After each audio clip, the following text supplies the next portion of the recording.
Halo semuanya, selamat datang kembali di video analisa harian XAUUSD bersama Amandana. Dan ini adalah analisa harian XAUUSD pada hari ini tanggal 18 Desember 2025, hari Kamis. Seperti biasa, jika kalian semua suka dengan videonya, jangan lupa like dulu videonya, subscribe bagi belum subscribe, hidupkan lonceng, dan di-share ke yang lain ya. Hari ini adalah hari yang penting karena hari ini kita akan mendapatkan berita tentang data CPI nanti malam ya. Yang dimana data CPI ini adalah data CPI yang akan keluar di bulan mana dia nih? Di bulan November ya.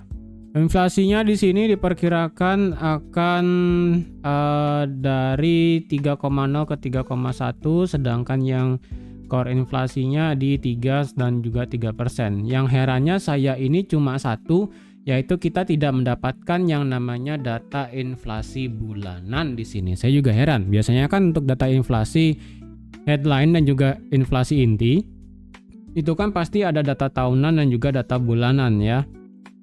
Dan sekarang kok malah cuma ada data tahunan doang, data bulanannya nggak ada. Kenapa ini gitu kan ya? Saya juga heran. Di sini adanya year on year. Semuanya di sini nanti malam di sini adalah data CPI year on year. Entah, tapi dari segi financial juice-nya ada nih. Wah, ntar ya kok dua ini bilang ada, dua bilang enggak gitu. Ntar lagi satu deh. Nah, di sini bilang ada ya kan ya. Di sini ada CPI month of month-nya dan month of month. Forex Factory nggak ada nih month of month. Di trading economic juga nggak ada month of month-nya. Semuanya adanya cuma di year on year. Oke, jadi kalau kita berpatokan di websitenya investing ya, berarti untuk month of month-nya inflasi inti diperkirakan naik sedikit, kemudian headline diperkirakan flat, sedangkan inflasi inti tahunan flat dan headline akan naik. Jadi kemungkinannya di sini secara ekspektasi ataupun forecast-nya, kedua datanya, baik itu inflasi inti bulanan tahunan ataupun inflasi headline bulanan dan tahunan, itu diperkirakan akan naik dan flat. Berarti kecenderungannya adalah antara dia flat di 3% dan 0,3, atau dia akan naik sedikit di 3,1 atau naik ke 0,4 paling tinggi ya. Berarti nanti malam kemungkinan data inflasinya bisa menguat lagi. Jadi jika semisalnya itu terjadi, berarti untuk masalah skenario potong suku bunga nanti di bulan Januari tahun depan ya, ini kemungkinan akan semakin tinggi, tidak akan ada potong suku bunganya ya. Karena untuk sekarang kan ekspektasinya adalah 70% tidak ada pemotongan suku bunga lagi di Januari 2026 tanggal 27. Jadi misalnya data inflasi hari ini untuk di bulan November ya, itu masih di atas 3%, di atas 3,1 bahkan gitu kan ya, secara yang year on year di sini di atas 3,1. Berarti narasi yang namanya inflasinya itu naik dan apa yang dilakukan oleh The Fed masalah pemotongan suku bunga itu berarti memang terjadi, yang dimana kemarin-kemarin kan sudah saya katakan bahwa penurunan suku bunga di sini hanya dalam artian adalah untuk menyenangkan dari pihak tenaga kerja ataupun sektor tenaga kerja. Tetapi dari segi sektor inflasi itu sebenarnya rada khawatir. Makanya kan setiap kali Jerome Powell ada bilang speak pada saat press con, itu yang pertama pasti masalah tenaga kerja karena efek dari shutdown. Dan penurunan suku bunga itu sebenarnya lebih ke arah sana, hanya untuk mengobati sebentar dari tenaga kerjanya supaya roda ekonominya naik lagi. Nah, yang jadi masalah adalah pada saat beliau itu ada ngomong masalah inflasi, itu masalah yang sebenarnya agak sulit dipecahkan. Karena kalau inflasinya bandel dan justru suku bunganya turun, dan tiba-tiba nanti ketika suku bunga turun dan inflasi meledak lagi, mau nggak mau The Fed pasti akan ada sedikit dilema. Ya, dilemanya bakal pasti ada. Jadi makanya untuk sekarang ini The Fed ini memang kena combo maut ya, udah kena tarif, kemudian kena shutdown lagi gitu kan ya, beneran bikin pusing ya. Alhasil di tahun depan kita akan mendapatkan chairman yang baru.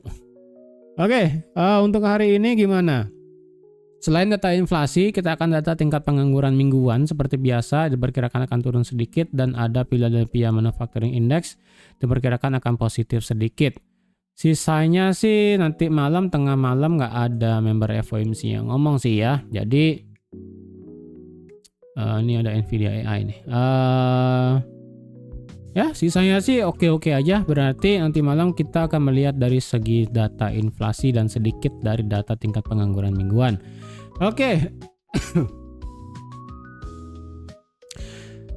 Dan kalau dilihat sekarang bagaimana ya, jujur ini kemarin marketnya kalau dilihat dia itu ngejar fair value gap H1 ya kan, hampir ngejar demand H1, tapi ternyata dia ngejar fair value gap kemudian langsung terbang.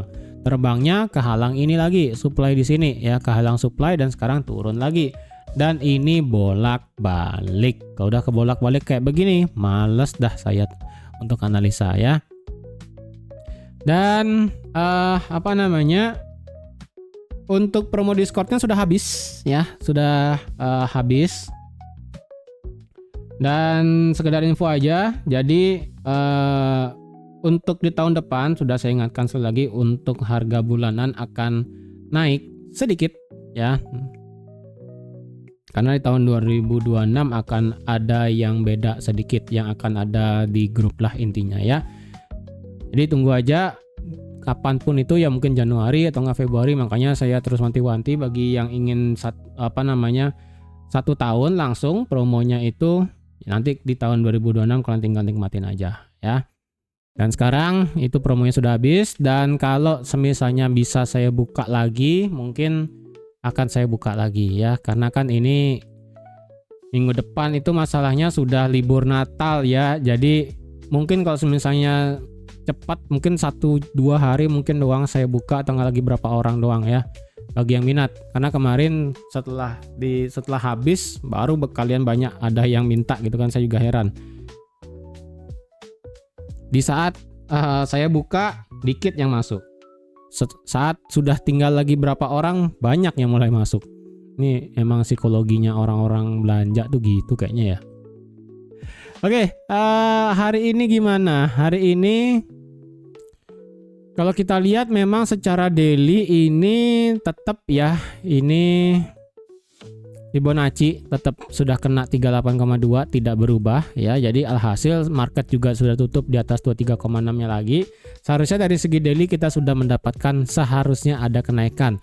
Tetapi jika semisalnya data inflasi nanti di sini beneran naik ya, itu bisa mengubah persepsi dan justru itu bisa membuat gold tambah turun. Dan semisalnya kalau hari ini dia tutup di bawah 23,6, maka kecenderungannya ini bakal berubah menjadi dari yang bullish engulfing berubah menjadi bearish engulfing. Jadi kalau sudah engulfing dibalas dengan engulfing lagi, berarti minggu depan antara dia sideways besar atau enggak dia akan reject ke bawah ya. Secara daily sih lihat strukturnya ini adanya bullish engulfing sudah kena 38,2 sih seharusnya naik ya. Seharusnya naik dengan mengincar titik 0 di 4353 untuk melakukan BOS, untuk melakukan breakout structure ya kan. Cuman teknikalnya begitu, cuman dari segi fundamental ataupun kalender ekonominya kok dibilang ini inflasinya tak akan naik.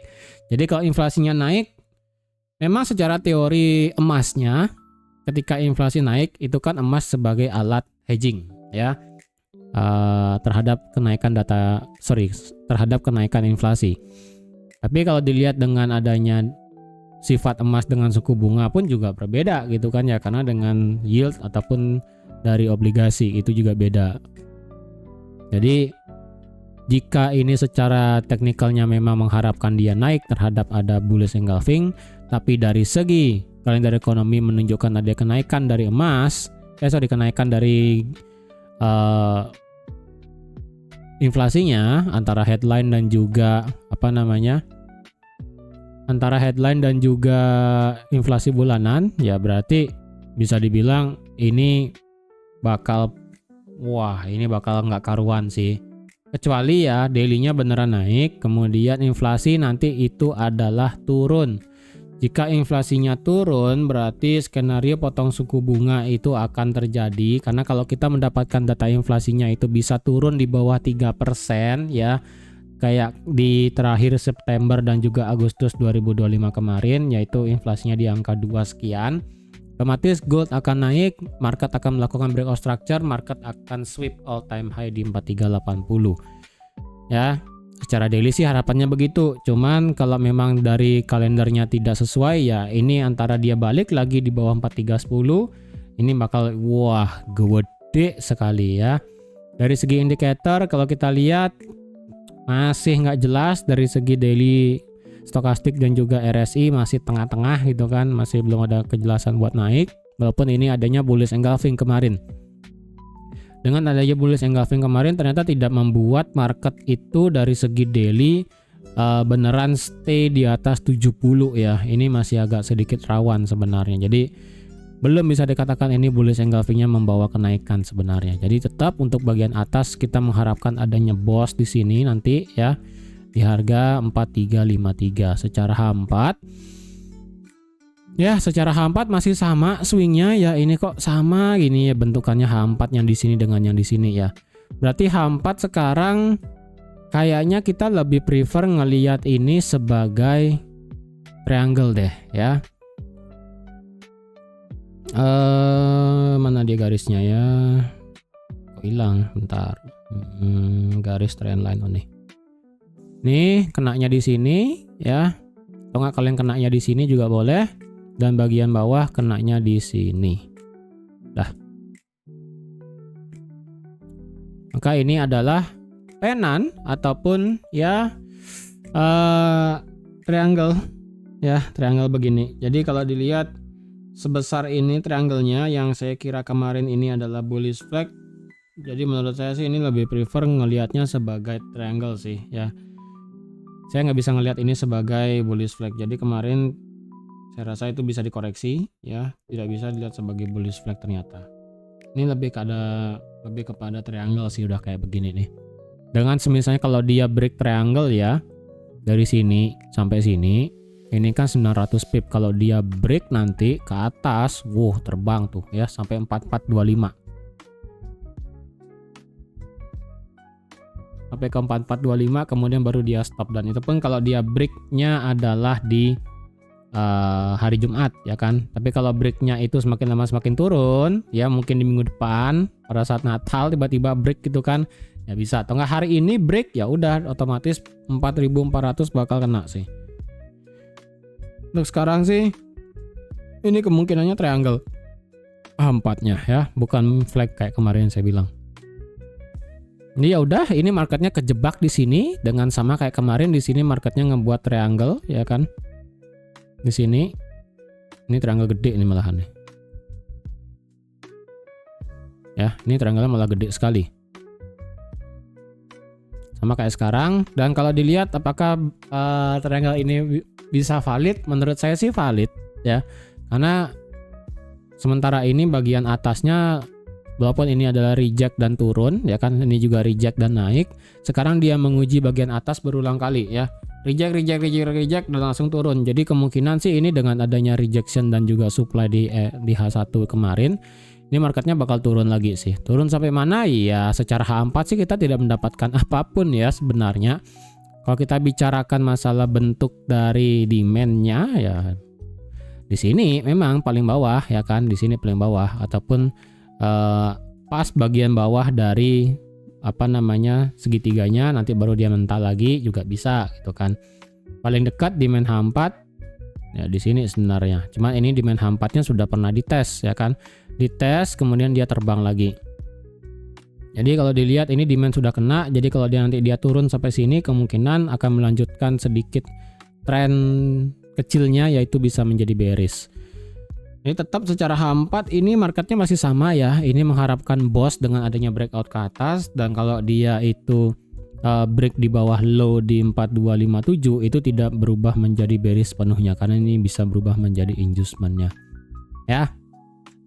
Itu dari segi H4 tidak banyak yang bisa saya katakan, tapi kalau kalian ingin buy, saran saya ini breakout ini deh ya, breakout ini kalau bisa ya, breakout retest dah, ini langsung 4400 lah TP kalian gitu kan ya, atau enggak 4415 4425 gitu bisa.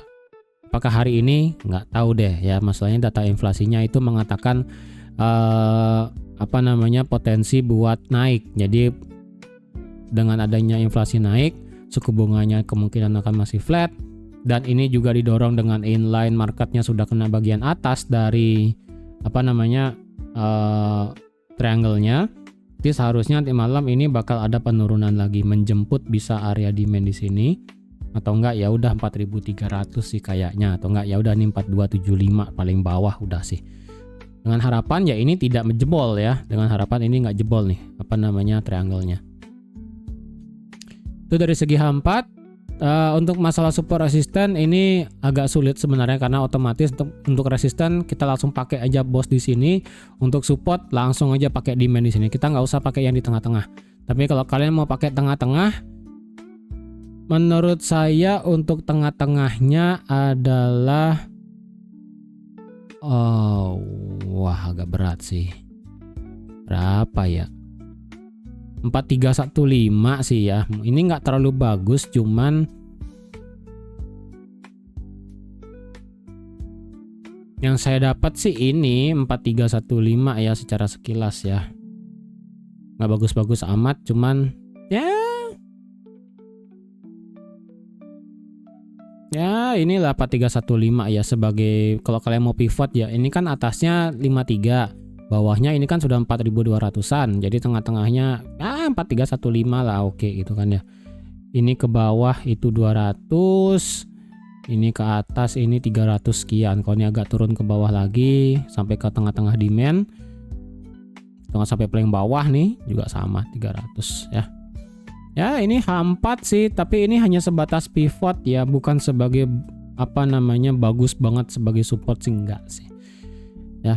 H1, nah kalau H1 mungkin ini bisa saya ganti ya. Untuk H1 saya rasa ini kita bisa geser, kita tidak di 4315.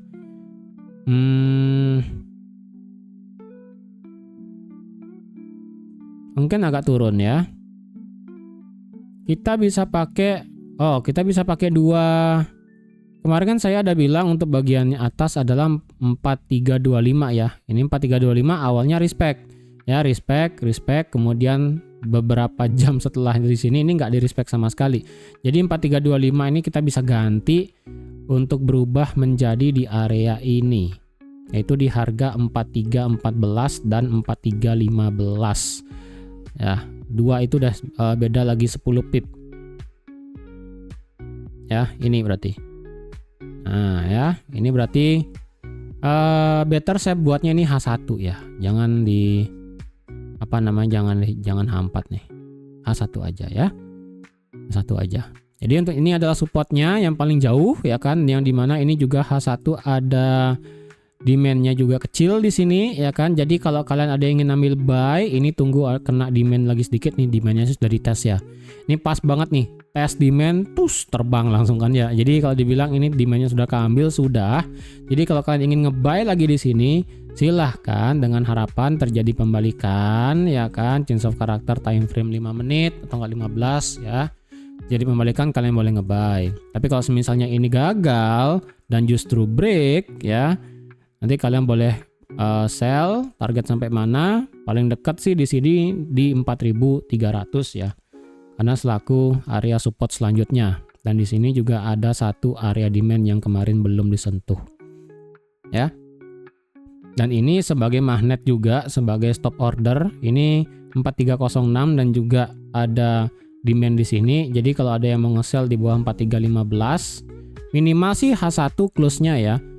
Minimal H1 close, nanti terjadi retest balik, time frame kecil ada beneran antara bearish engulfing atau change of character. Nanti kalian bisa sell. Target terdekat sih di sini di 4306, atau enggak kalian mau targetkan jauh sekali sampai stop order di 4296 di sini, atau enggak sampai area demand-nya ya bebas sih. Atau enggak 4300 pas sebagai TP ya boleh juga. Ya. Kalau itu lewat semua berarti ya udah targetnya berarti sampai sini ya, atau enggak targetnya adalah sampai ke demand H4-nya di sini. Demand H4, kemudian di sini ada pertahanan terakhir bullish fair value gap juga. Jadi kalau misalnya memang marketnya mengincar bullish bullish defense ataupun pertahanan bullish terakhir adalah di sini. Demand H4, FVG H1. Ini kemungkinan bakal bisa didorong sama market nanti. Ya. Kalau buy di atas sekali lagi lebih baik tunggu bos secara H4 ya.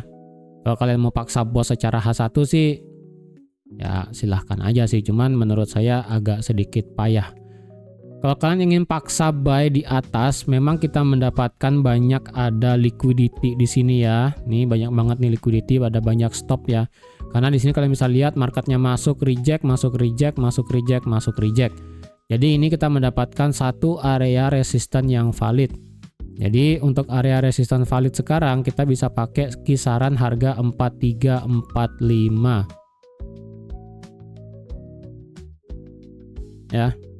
Ini kita nggak usah terlalu jauh ke belakang sih, kita pakai ini aja ya, 4345,5.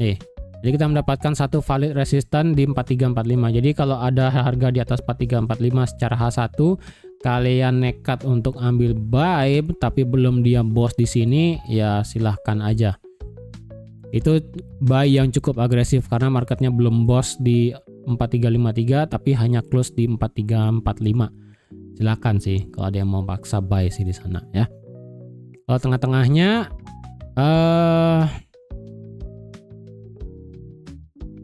ini sih marketnya sekarang kena RBS aja sih di 4325 nih sebagai angka cantik juga ya kan.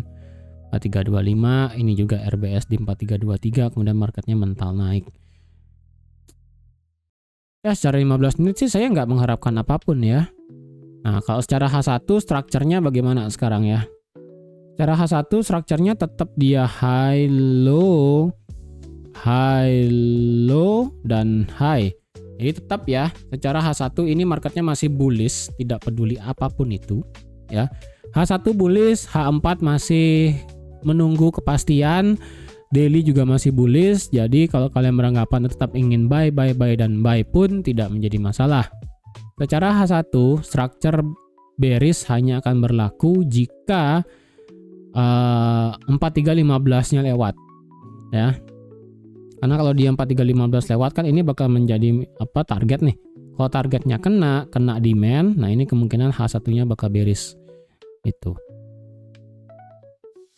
Kalau ada yang ingin ambil buy setelah kena demand ya, ini misalnya kena demand kemudian pengen kalian buy. Untuk sekarang sih jika harga bisa balik lagi di atas 4315 nanti kalian buy juga boleh. Buy langsung di sini atau kalian menunggu reaksi dari demand di sini, harga bisa ngangkat di atas 15, kalian pengen buy lagi silahkan gitu kan ya. Nggak menjadi masalah. Kayak di sini ya kan dia naik, retest 4300, break di atas 15, retest 15, marketnya naik tinggi, retest lagi 15, marketnya naik lagi. Jadi lebih better sih ngelihat view-nya itu H1 sih ya. Jadi kalau misalnya marketnya nanti ngejar ini 4306 kena demand dan kemudian marketnya bisa balik lagi naik di atas 4315, kemungkinan penurunan pada saat dia ngejar demand dan juga ngebreak 4306 itu akan berubah menjadi inducement dan otomatis secara di atas kita akan menunggu terjadi breakout structure di 4350. Itu sih. Karena kemungkinan teorinya bakal begini ya. Nih high, low, high, low, high. Dia ngebreak ini ya kan, ngebreak ini kemudian nanti marketnya pelan-pelan bakal ngikut ini nih. Jadi otomatis secara garis besarnya dia akan begini, dia akan naik, nah gitu ya. Jadi otomatis ini bakal bos dan ini bakal berubah menjadi inducement di 4300.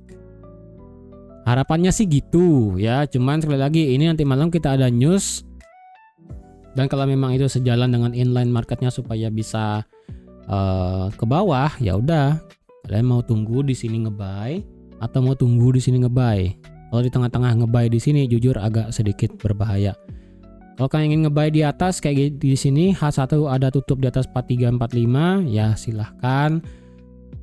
Kalau kalian mau lebih aman lagi marketnya tunggu bos di sini baru kalian ngebuy, targetnya bisa sampai all time high sweep atau enggak ya udah 4400 silahkan. Oke? Jadi saya rasa sekian dulu untuk analisa XAUSD pada hari ini. Ingat, nanti malam kita ada data CPI, dan kalau semisalnya saya bisa nanti malam untuk live lagi di Discord, nanti akan saya live lagi di Discord ya. Jadi intinya yang sudah jadi member Discord, pantengin aja Discordnya dan pantengin aja notifikasinya. Kalau sekiranya saya bisa ngasih live nanti malam di Discord, saya akan kasih live kayak kemarin pada saat NFP. Oke? Dan kalau memang nanti malam kita bisa mendapatkan posisi bagus, nanti kita lihat lagi nanti malam. Oke? Jadi sekian dulu untuk hari ini. Terima kasih sudah nonton video sampai habis. Terima kasih juga sudah like, share, dan subscribe seperti biasa. Dan sampai jumpa lagi di analisa harian XAUUSD selanjutnya. Bye-bye.